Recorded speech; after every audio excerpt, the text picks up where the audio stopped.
Spousal support.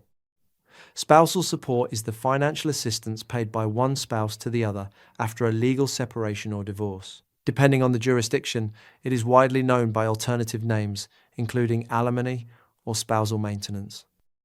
The primary goal of spousal support is to prevent unfair economic consequences when a marriage dissolves.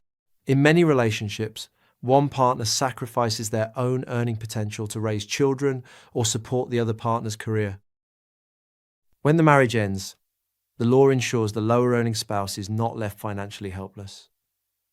Judges calculate these payments based on several critical factors. First, the financial needs of the receiving spouse. Second, the paying spouse's actual ability to pay.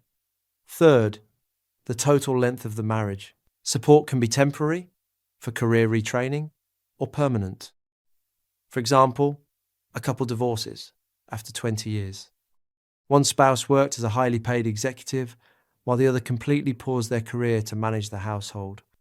Because the homemaker lacks current job skills, the judge orders the executive to pay monthly spousal support. This ensures the homemaker can maintain a reasonable standard of living while actively seeking independent employment.